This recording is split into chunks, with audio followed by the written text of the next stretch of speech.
Welcome to the new series from Performance Works International, Guest Practices. I'm Jeremy Blaine, CEO of Performance Works International, and I'll be running a series of videocasts with special guests who have a story to tell from both business and life experiences. The conversations are designed to explore their journey, uncovering new ideas, innovations, and next practices that we can all learn from and be inspired by.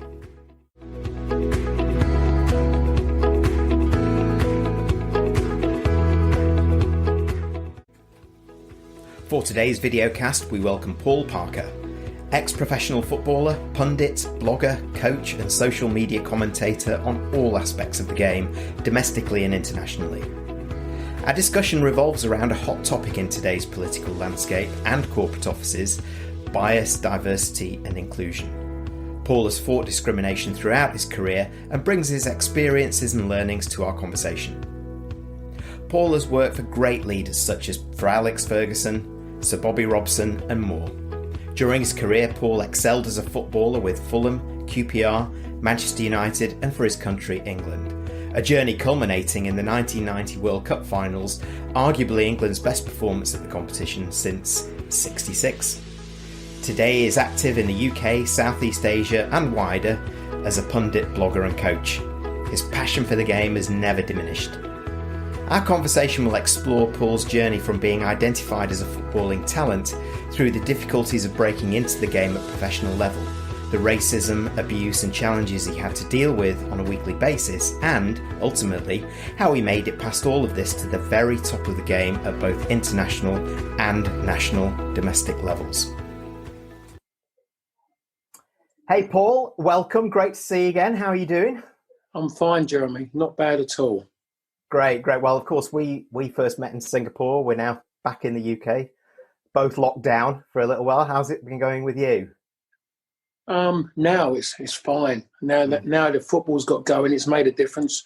Can watch it. I'm actually attending games where I'm working at as well, so that's made a difference. It's not what I'm used to, but the bonus is I'm not stuck in a house anymore. Yeah. Well, hey, we're all pleased about that. So I've made some introductions about you, and of course we work together on a number of things. We work with leadership teams, we work with high performing teams, but one of the key areas that we work on, of course, is the diversity and inclusion and bias piece that we find in the workplace. And I know as a professional, from the very beginnings, as a kid and working through your career, making it to your first clubs. And then making it to the very top, you've had to tackle this. And we felt between us that this would be a great 15, 20-minute discussion to have and to see what we can learn and apply to the workplace as we're going forward, particularly in the current climate. And I have the first question I've got for you really is the obvious one, which is how did you deal at the time, particularly when you were starting as well, with the discrimination that you came across from the terraces and presumably in the locker room? Well, I'll answer it in a quickish kind of way, is the fact of no one was ever going to take away what I wanted. And anybody who thought they could had actually come up against the wrong person, because it was never going to be about their strength, their size or anything was going to deter me. It was my inner strength and what I wanted to do, what I believed I should be doing and what I was good enough to do. I was going to give it my best to make sure that if I failed, it was down to me not being deemed good enough. No one was ever going to step in my way by threats of violence because of the colour of my skin, verbally abusing me because of the colour of my skin.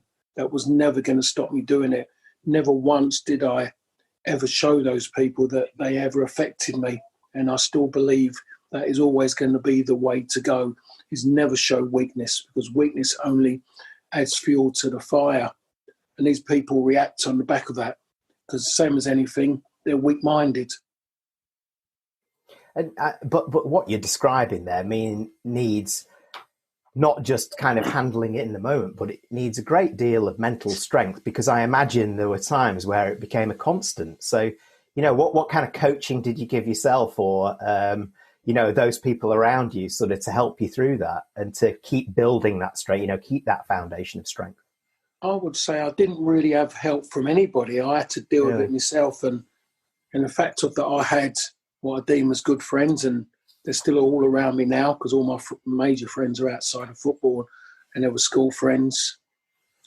They never once stepped in, and I never expected them to step in because I wouldn't want them affected by it. But I always knew that they were there, and in their own way, they knew what was going on, but there was nothing they could do about it. But it was about me. I knew what my parents had gone through, and I knew I couldn't go to them and show my weakness because they were both strong-minded people, strong characters, worked hard to make sure their 4 children had the best possible. So I was going to let them down by just giving up.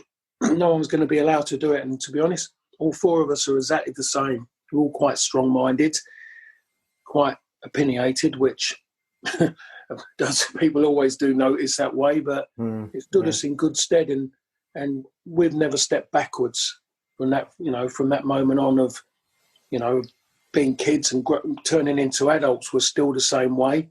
And I think we all believe that's the way to step forward in life, to be perfectly honest, and should never, ever retreat from that.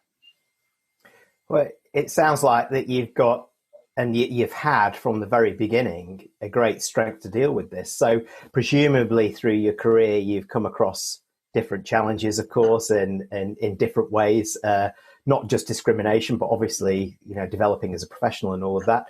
But in terms of you and your ambition to make it to the very top, what did you learn and how did that shape your own approach? One of the other, could talk about discrimination. The first thing that comes in people's mind is always colour. But on my side of it, there was a certain bit of discrimination about my height. There was concerns about that, and my way of dealing with it was I had to have other strengths, and I always believe in it. And when I see someone, people are prejudging people on their height. That means I'll turn around and look at that person and say, but what other strengths have they got? What strength have they got that the tall person hasn't got? I was very lucky that I was quick. Very lucky as well that I could jump. I was reasonable in the air at certain things. And I wasn't bad, but I was physically quite strong. And the one thing that was in my mind was that no person was ever going to push me over. I was never going to fall on the floor for anybody. If I fell on the floor, I was going to bounce straight up and go back again. And that turned out a good thing for me, because suddenly, every time people talked about Paul Parker playing football, the one word they always used was tenacious. Never gave up. Recovery was good, because I didn't ever want to be beaten by anybody for someone to have excuse to use against me. Yeah, and it was never going to happen. So that's what I kind of built my life around, really. And even now, I look at things and there's things I want to do, and I say to myself, can I do that? I'll ask myself, and I think to myself, I stand a chance. I'd always go in there and believing that I can actually go and succeed. And I think one of the greatest strengths of today's life is communication. I communicate well with people. I think I'm an easy person to get on with. But if I've got an opinion, I would let it out. They might not like it, but I would let it out. But the people who are in and around me know exactly what I'm all about, and know that I would say it. They might cringe initially, might not be happy, but I think the long game, they know that I'm saying it because I believe in what I'm saying. I'm not saying it to hurt anybody. It's just me, and I think it's what I become because of the life I had to go through. Yeah, so kind of being open and upfront, best policy. Yeah, in certain ways. There's still times when you have to sometimes do that and bite your tongue.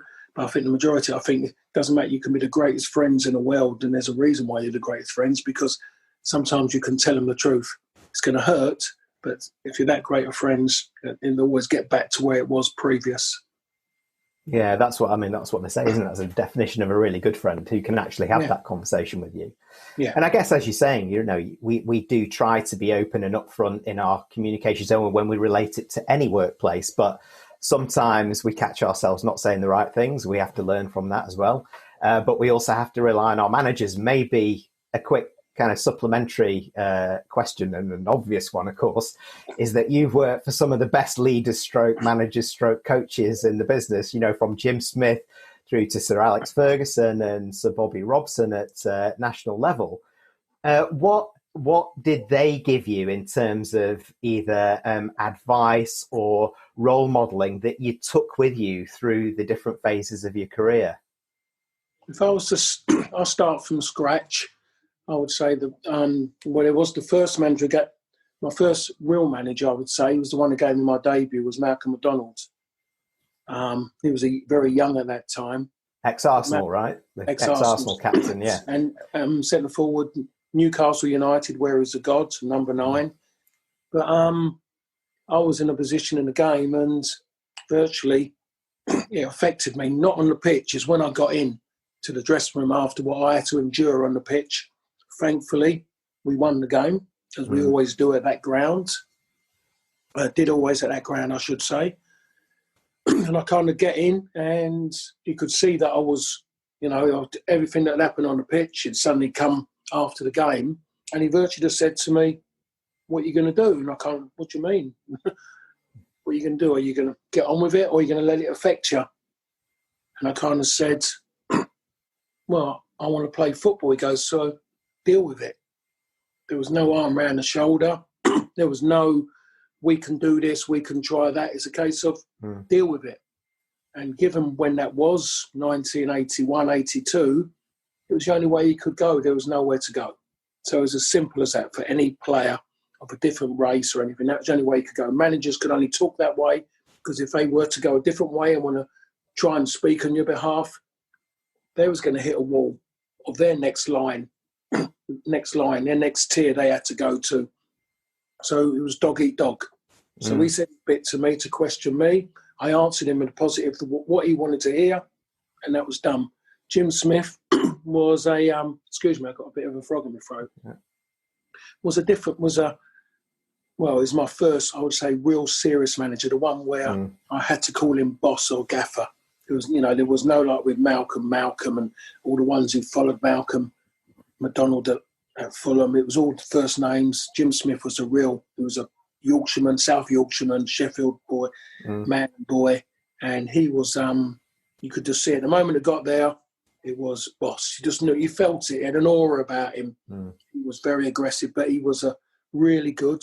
He would drop in a few little quips, you know, about which would, if he was managing today, I think he would be the Warren Clark, deemed as a Warren Clark of football in his manner. Anyone who doesn't know Warren Clark is D.L. and Pascoe, which brilliant actor and a great man. I met him on a couple of occasions, and he was a lovely fella. But he reminded me of Jim Smith in D.L. as the way he portrayed him. That detective is brilliant. Know what you mean? Jim Smith was just like that, and you know, it's a shame he's gone.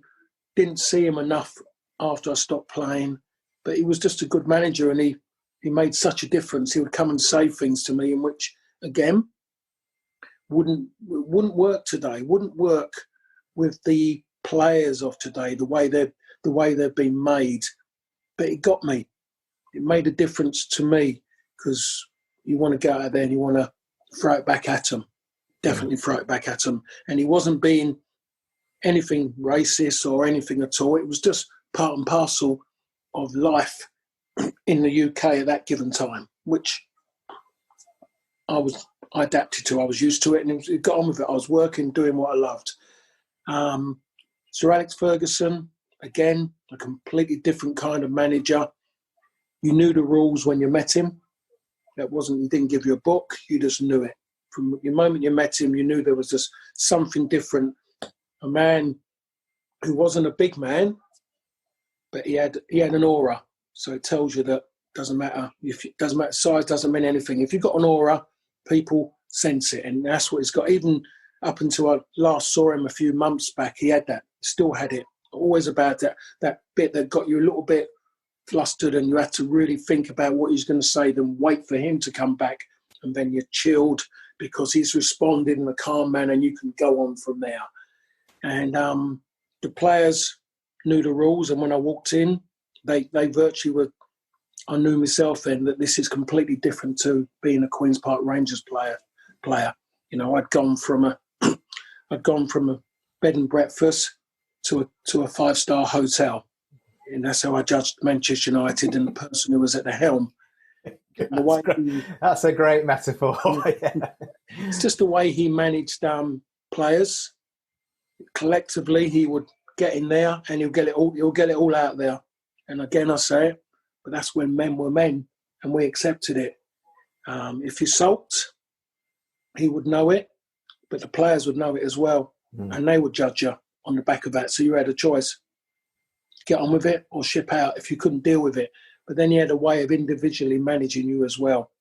So if he had to go at a player at half time, he wasn't put him in a quiet room and don't embarrass him in front of his friends. It wasn't about that. He would come out and say what he saw in that pitch. Very rarely got anything wrong, but he'd wait to see how you would deal with it on the pitch. And then he'll come in after a game and he would virtually tell you how well you done. Slap round the back of the head, an arm round the shoulder, depending who it was. If it was Roy Keane or Paul Ince or Steve Bruce, he'd want to slap you round the head. Other people, it'd be a little bit different, a softer approach, but it'd let them know that they reacted in the manner which he wanted. Man management, I think that's called. Knowing the people who work for you. And then there was Bobby Robson, who worked in a different way. I'm only judging him as an international manager, of course. But he had a way of talking that when things weren't going well, he didn't need to shout. He would raise his voice in a controlled manner like he'd been taught.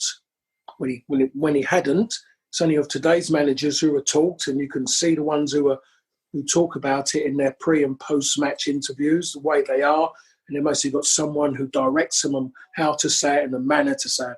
Bobby Robson was pure emotion, and he got you in a way that you virtually felt like you had tears sitting in the back of your eyes, ready to flood out because you wanted not to let that man down. And that's how it was for me during that period of being under him for England. And, you know, one of my regrets, I never had the opportunity to play for him at club level. He could have been different day to day, but he knew how to manage players at international level. He knew that he couldn't go shouting and screaming because you only had him for a short space of time. So he had to comfort blanket them. Everyone had their own little blanket just to make sure you're right. Injuries all right. Are you ready to go and do me a favour, do your country a favour, and not to let yourself down. And that's the way he managed, Jeremy. And it's just something that I will never forget in that sense. It sounds like you've learned a lot, and relating, in fact, what you've just said to other workplaces, of course, that blend between the focus on the rational, if you like, or your job role, your skill, you know, playing the best game that you can, learning and developing your own skill sets to perform at the highest level, has to mix with a strong emotional side as well, because that's where sometimes that tough love can work, like with Malcolm McDonald. Sometimes you need the and Jim Smith potentially, and sometimes you need the bit of the arm around the shoulder, and sometimes even the compliment that you're doing the right job, going in the right direction, and building those skills. Because if it comes from the right person, like Sir Bobby, like you're explaining, the power that it can have seems extraordinary. That he got to you in that way. He got to a team. That's what he got to, and it made you want to do a job and a half. He was looking to do more, so maybe he could pat you on the back a little bit more. And that's the difference when you when you're working for somebody who knows how to manage, who knows how to deal with individuals, but then knows when the individual sometimes needs a little bit of a tap on the bottom in front of the people he's working with to let everyone know that everyone's going to be treated the same. That's what it needs. But it needs then that individual who's had that little bit of a tap to actually understand it and not to take it personally, and not to then start going looking for people to join him and create a problem for management by, you know, looking for excuses that something that he's picking on this and he's picking. At the end of the day, anybody who's in the position of management is always looking to do well. Because if his team are doing well, that means he's doing well, and the people above him are saying how well he's doing. But then it's up to that manager to let his people know, his team know that they're doing well, and reward them in certain ways, and to let them be aware of what they're doing. And that's down to the individual, the way they want to manage. But he has to be given that chance. He doesn't need individuals trying to kick up because they're not getting what they want. They're not happy because an individual might be getting more than them. If they look at life as individuals, they will see the reason why that individual's getting a bit more, because they might have a lower esteem than what you have as an individual. So they might need that little bit of talking to. So you can't judge everything on what you see. You have to understand that individual and know each other individually as well. And that's one of the biggest problems in today's life at the moment, is that everybody wants what they see as better, what someone else is getting. And they're not understanding that person might need that because they're not as good at their job as what you are. Yeah, and those managers who can practice what you're saying there, being tough on the issues without making it a personal slight or getting at the personality themselves, they're the ones that can bring you forward, because they can be as tough as you like on the actual problem or the business issue or the something that went wrong in the game, for example. But as soon as they start making it personal, it starts to create factions, doesn't it? And put that person in the firing line. They're not going to like it. But that's what's happening now. And the biggest problem in anything is the employees. That's the biggest problem. Everyone looks at the manager, which is the easiest one to do because he's an individual. He's on his own. He's easy to attack. But I think if you look at it collectively and you look at yourself, groups are stronger than an individual because they're a group. It doesn't mean they're going to win the battle long term, but when you look at it psychologically, they all feel strong. And when people are looking on the outside, they're going to go with them because they say there's more of them against him, so they must be right. I think you find 9 times out of 10, it doesn't work that way, and they're not right. Problem is we don't give it enough time to actually judge the situation because it's easy to deal with one individual than a group. And that's what's happening. Generally, people are going in masses to situations and they're winning that battle en masse rather than looking at the individuals and saying, hold on a minute, they're speaking wisely with words. They know they can't do anything physically because they're outnumbered. Just listen to their words. What are they saying that makes me think this group, this gathering, have got it a little bit wrong, and in a way they're bullying the situation on size. Yeah, and you're so right there, because if you can then bring that whole together and be focused on what your ultimate aim is, then you're all working in the same direction and you can deal with the different issues that are there. And many of the teams these days, when we look at different workplaces, it's bringing lots of different personalities, cultures, races, genders, you name it, together in that to all perform against what you would consider a core understandable goal. So if we relate, your own journey to that, what 2 or 3 pieces of advice would you give any of those individuals who are committed to actually performing at a high level, but are experiencing some level of discrimination, whatever bias that is, be it race, gender, sexuality, whatever? What advice, based on your own journey, could you give them? I have to say, with my time, my years of being in my profession, I can say that at this moment in time, is not once I can actually put down and actually come out and say the colour of my skin affected me and what I wanted to do. The only thing I would say that went against me was that issue when I was at Fulham. They was worried about my height. But me being black and being wanting to be a footballer never affected me. And I don't think other people, I never saw anything that made me think that someone was trying to affect my path to where I wanted to go to be perfectly honest. I think that anything, if you're going in there and you're going into somewhere and you're feeling a little bit on your own, you feel that you're a minority, then That's wrong. Don't ever feel that way. Feel you're the same as just imagine peeling yourself down, and no one's any different to what you are. You're in that position because you're deemed good enough to be there. But it's up to you to prove to everybody the reasons why you are good enough. And by doing that, that doesn't mean making yourself isolate yourself because you feel different and stay away and think you can just do the job and then carry on. Engage with people, communicate with people, and you'll suddenly find those people are happy working with you, because more than anything, they suddenly realise doesn't matter what colour you are or what religion you are, they can trust you, and that you want to work with them. Remember that as well as a minority. You have to maybe first and foremost show that you're willing to work with them. It doesn't work any other way as far as, and you can ask for this, you can make as many things up as you want, you can demand, as what's going on in today's world. But sometimes as a minority, you have to make that first move. You can't expect everyone to come to you. You can't just sit back and feel that everyone should come to you because you're a minority. You can't demand that. No one should be telling you that at all. You should want to get in there and join in. No different to when I turned up at Fulham. No different to when I turned up as Manchester United with one other black player within that squad. I had to communicate. They knew me, but I had to go and make friends, make acquaintances, and then turn those acquaintances into friendships, and then gain the trust that when I played, they were going to trust me because I communicated. If you don't communicate with people, how are they going to trust you in the workplace? They don't know what you're thinking. They haven't got an idea.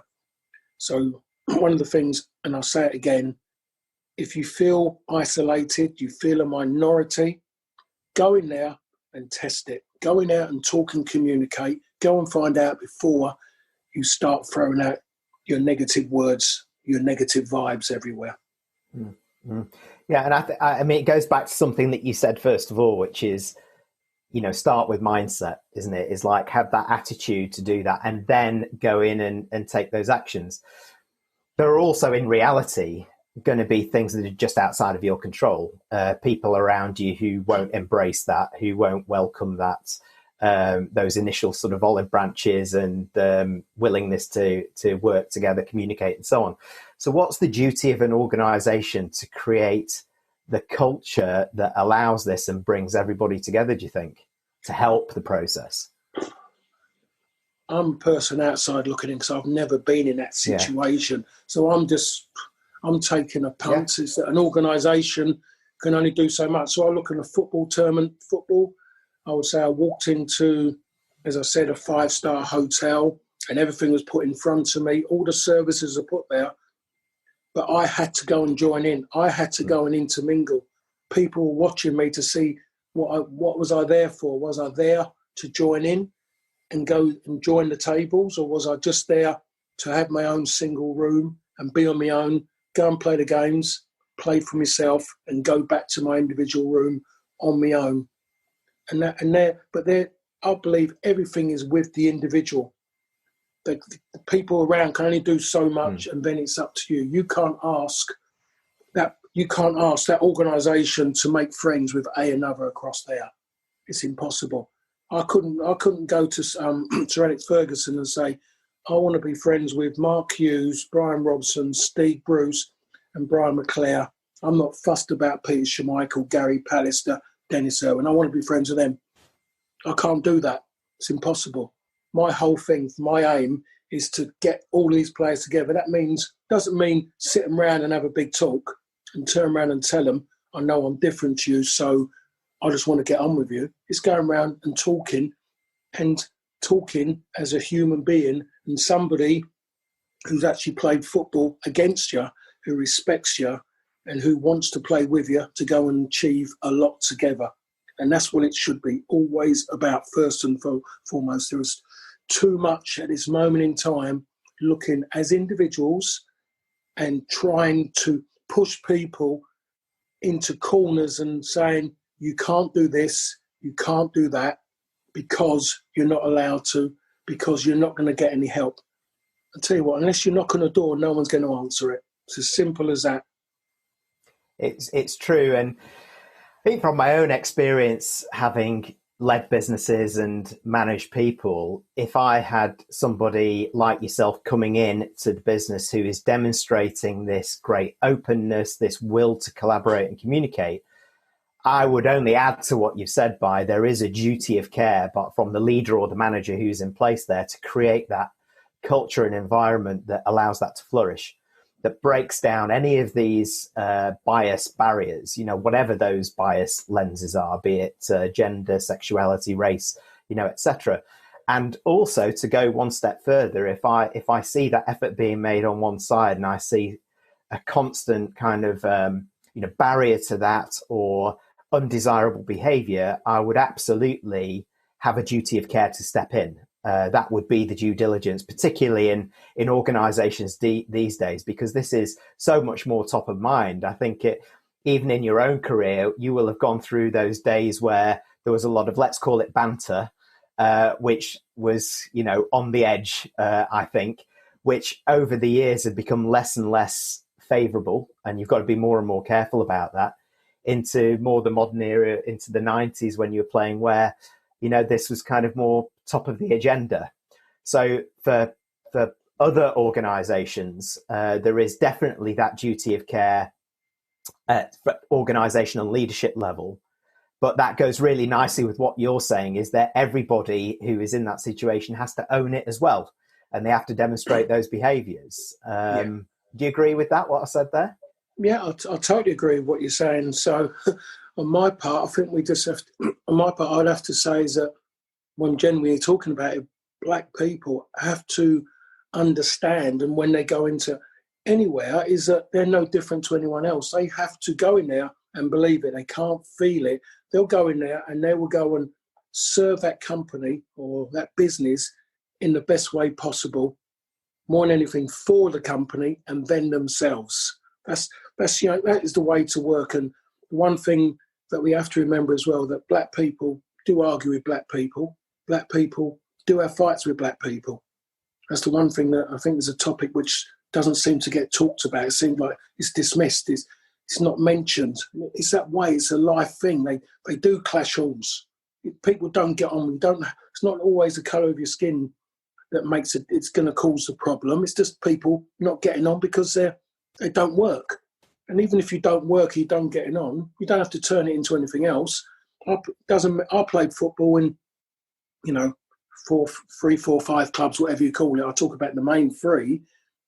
I didn't clash with players, but if there was an issue with the players, I would still go and do my job for that hour and a half, 2 hours, whatever it was on a football pitch, or that training session. But it doesn't mean that at the end of the day I have to then say, come and sit in my car. I don't really like you, but I'm going to give you a lift home. We just jump in a car or jump on a train and we go our separate ways. But when it comes to work, you're a professional. You get on with it. You don't look for excuses. You don't do anything. And that's the one thing you have to remember, that when you go in there, you've got a duty to, when a company, a business takes you on, a duty to them. And to be honest, if you're that bit older and you've moved on, you've got a duty to your family to do your job properly. Don't look for excuses and use the excuse because of the colour of your skin or your religion why you're not getting on at work. Don't look for excuses, because the moment you start doing that, you're not doing your job properly. That means then if you're not doing your job properly, you're affecting your team. And if your team aren't doing well, that means you're affecting their progression to move on to their next stage. And then you're affecting the manager. So the manager's going to come looking for you. And then the first thing you're going to go and do, you're going to moan and take it personally and call it racist. Look at yourself before you ever go and do it. Make sure you're doing your job properly so people can't call you out. And I'll tell you what, it's amazing. You're doing your job in any team, and I'm lucky that my life has always been about being in a team. And I still believe this, that I never once let my team down. I think if I saw any of my teammates, none of them would question what I put in. And even if I see people who I didn't play with, all of them knew what I was all about, because they knew that Paul Parker was never going to let them down when it comes to something regarding team. And I'm still that now. I still work off an ethos, is that I don't like individuals when they're within a group of people. I want everyone to be together. And If you're an individual sport, you're a different animal, because that means then that you are selfish in a manner that you have to be to take you forward as an individual. It's the only way you can do it. You have to, different mindset, fine. But in theory, it doesn't work for 9 out of 10 people. You work within a team, be it that team might be 2 people, might be 3. My team was about 11 players on the pitch and 3 on the side. Even earlier than that, it was only 1 on the side. That's how old I am. You reminded me halfway through what you were saying there of something that we must have been having a coffee once, and it really stuck with me with what you said. You said, often it wasn't the colour of my skin that was the problem, it was the colour of my shirt. Yeah, it was. That was, I sussed out with Leeds United, because I played there when I was at Fulham. I played there at Queen's Park Rangers, and that's the one I was talking about at the top of what we were doing with Malcolm McDonald. I got absolutely ravaged there. Ravaged. If I was in the ring somewhere, I'd have been thrown. It's like being gripped and thrown around as a raggy doll. It was abuse from all the way through, about my skin, about telling me there isn't no black in the Union Jack, everything. And then I go there as a Manchester United player, and I wasn't black anymore. I was called a Mank. I was called a red bee. It was just amazing that they never actually turned and called me all the names they did before. And straight away I realised the hate between Leeds and Manchester United, because it meant the hate was more than the colour of my skin. So really, in theory, that really did make them pig ignorant people. Really, that's who they are. Majority of them were sheep, as people are. And we have to remember that as well. The people are doing it, who are saying these things and doing it, you can't come out and call them racist, because unless it's tattooed on their foreheads, but they can be ignorant. They can be in that kind of, be a lamb following around, because they're scared. They're scared to make a decision on their own. They won't be their own person. And that's the one thing that's been taken away in today's world, is that people cannot be their own people, Jeremy. You can't make your own conscious decision not to do something, because then you are victimised for, i.e., being a racist, because you're not following what people are doing. You're not following because you don't believe you have to do that, to stand firm with what you believe in.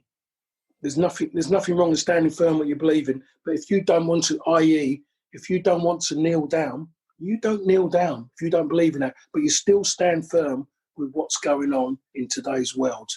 And that's the bit that's been taken away. You're being judged. We fought many, many years. People had many, many personal battles on battlefields, because we wanted an opinion. Now we've been given an opinion, people want to take it away from you now. That's one of the biggest crimes that's happening in today's world at this moment in time. Everybody wants to be, what's the word I'm looking for here? Everyone wants to be, I've forgotten what it was, is offended. Why are people going out looking to be offended? Why is that now something that people want to do? Why can't you go out and look to find something and say, oh, I'm pleased about that? Why can't we sit and watch telly and get good news? Why are we always looking at negatives? I know things have been bad, but sometimes enough is enough. Let's talk about the good things. Let's talk about real news, other things that have been going on that we need to know about. Something that's going to make people want to watch you and smile. Why have we got so many individuals out there who just want to pile on more misery in people's life by having a go at a government? We were, Jeremy, living in a country where that couldn't and wouldn't happen. And I was against the way that they were running, because they were stopping newspapers writing what they wanted. What I felt like we weren't getting real news. I can understand why they do it now, because I think they're looking after the people and they want to control it and try. And it's wrong in a way, but now I'm quite sure that country is giving a bit of good news to those people about things and how things are going. Yeah, I think you're right. And, I think coming back to what you say is that if there's anything that we've learned from recent activities and recent situations in politics, culture, everything that we're seeing at the moment in the news, is that there has to be a balance, and where we've been conditioned maybe to see the negative in certain situations versus the positive. What it feels like now is that more people are aware that we have a duty to break down some of this herd mentality, call out what was deemed at one time acceptable or just what they do versus actually what's right moving forward. And I think it's not something that we can tackle on this call, but it's certainly a positive that it's become top of mind, and that we're all much more aware of what's going on. We're not at a solution yet, we're not there, but the willingness of people to act more positively and to call out much more of the negativity, I think, can only be a good thing for humanity. Yeah, I totally agree, to be honest. I'm one of them, I'm sitting throughout and I was looking for good news. I was always wanted good news, wanted the right things being said and done. In this moment in time, it hasn't materialised that way. What we saw going on for 2 weekends on the bounce in London, all negative, didn't need that kind of coverage. I'm a firm believer in that if you don't give anyone any coverage, you don't give them anything to talk about or give the opportunity for people to bounce off the back of it, it quells. Now, I look at racism today. When I say today, I mean this minute. I look at it 20 years ago. I look at it 10 years ago. I look at it pre-pandemic. And we knew there's problems, but there wasn't anything of any note. And I'm looking at it now, and what's happening now is totally wrong. There is something pushing it, trying to push something now to force something that isn't there, that wasn't there, I should say. There is a lot of good black people, a lot of bad black people. There's a lot of good white people, a lot of bad white people, and so on and so on and so on. We've got to accept that's life, but we don't need people trying to cause a war when there isn't a war. I personally don't want to see black people demanding jobs. I want to see black people, like I did, go and prove themselves and work hard, put themselves in a great position, and then make it so difficult for these people that they're looking at, the ones who are still got that little bit of a grudge, maybe that racism side to them, but I won't say a grudge, or maybe feel they don't want to because of maybe bad parenting from their parents towards them and not educated them on life. I want them to feel, yeah, I'm going to go and make a difference. I'm going to go and do that and open up my business, open it and see what difference that can make. That's what I would like to see. I don't want people getting jobs because they tick a box, because when they walk into that job, the people in that area, that pool of people in that area they'll be working, are not going to respect them because they haven't gotten there for the right reasons. Go and get the stripes in your arms, go and do all the work, and then when you walk in there, you're on the same level as everyone else because you've covered all the bases. And that's the only way to get a job. That is how I become a footballer, because I covered no one could question me being professional. And then once you get in there, then you work hard to push yourself up the ladder. I could have gone easy and accepted being at Fulham. I could have pushed and stayed there, but I needed to move for that club to move forward. They practically told me that, so I had to leave. I got to QPR and clubs come in, Manchester United come in. Did I really want to go? Not really, because I liked it there and I knew they liked me. But again, I was pushed because the new manager coming wanted Paul Parker out because it was going to bring finance. So I went. And that's what can happen if you get in somewhere. Don't just sit there and wait for it, because when you get in there, you'll find it very difficult when you haven't got people's respect because you didn't do it the right manner. And then you'll go further and further. Don't just look to get something because you feel that you were oppressed or something, your people were oppressed. Forget about it. That's history. History is fantastic. History is what's made this country what it is. but we can't. History is what it is. And you can't go back and change it, but you look now, because history is about the reason why where we are now. And it's good advice for anybody.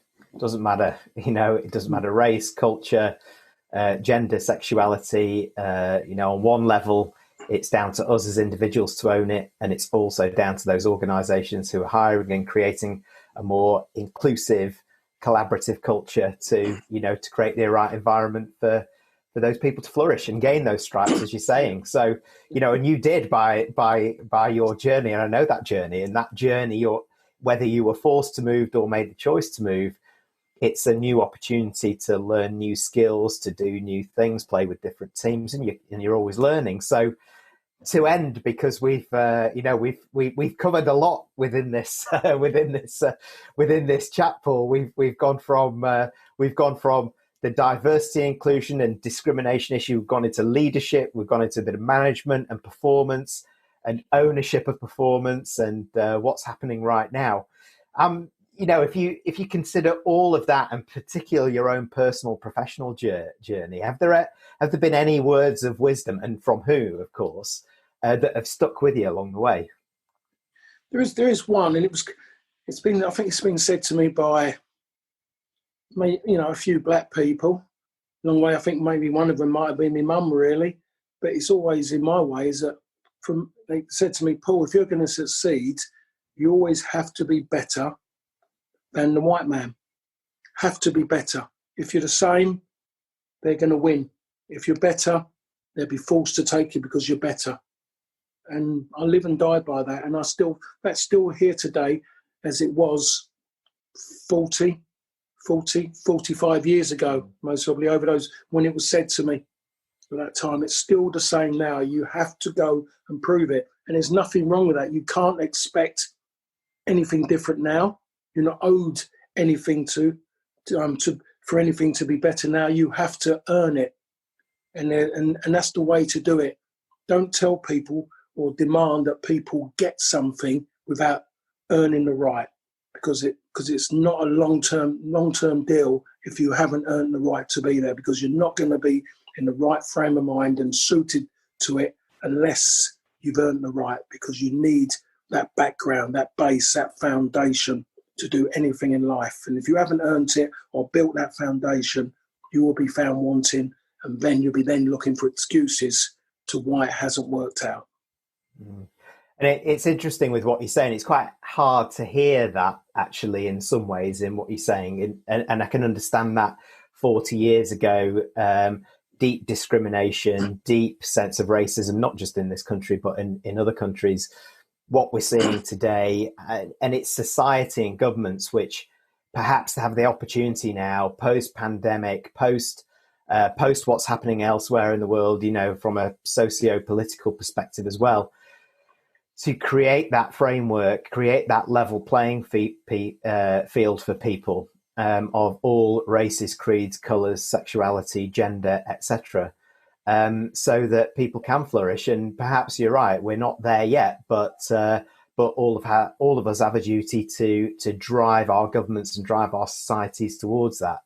Jeremy, there is a way of driving it, but shouting and screaming it doesn't work. We know that in life, if you shout and scream, we all switch off. But there's a way of talking, being a little bit passive and working things and working it. As when my parents first come here in the late 50s, they come here, and I wouldn't even want to talk about the pain what they went through, but they got through it, and they knocked down barriers, and it's moved on from every decade, every generation. There was barriers being broken down slowly. There was things going on, still moving slowly. Couldn't expect it to go any quicker. The problem is now we've got people now who are demanding it, have got no respect for what their parents may have done, their grandparents and their great-grandparents have done. They're thinking and want it now because someone is dictating them that you should have it now. It doesn't work that way. It doesn't matter if you're all of the same skin. It doesn't work that way. You have to earn the right. And maybe because you're a black skin, brown skin, it's a slower passage, but it will come. maybe not in my time, but it will come. I'm expecting nothing quick. My children there's no way I would go out there and demand that they have. I'd say, if you get a job, you get a job because you deserve to get a job. I don't want anyone giving them a job just because it's off the back of me, or just for the fact of them knowing somebody and they tick a box. Embarrassing situation to be in. You wouldn't want to be sitting in a room full of people knowing that you're just there as a token. Well, Paul Parker, I have to say thanks very much for being so open, so honest, and so truthful with what your own journey has been, and with some of the realities that we're dealing with. I'm sure some people listening to this will find that a difficult listen at times, but it's the reality of where we are. And if we're all going to make a decision to get to this brave new world that may or may not be in our lifetime, let's hope so, it's really worth gunning for. And I'd like to thank you very much for joining us, for sharing your stories, sharing your learnings, and giving us some words of wisdom. Thank you very much indeed for joining us. Thank you very much. I'm sorry it's more than 20, 30 minutes. Just slightly. Yeah. Yeah, but well worth it. Thanks very much, Paul. Much appreciated. Cheers. Thank you. Thank you for joining our Guest Practices videocast. Please do subscribe to our YouTube channel through the link below, or check out our website to access more in our current series of expert interviews.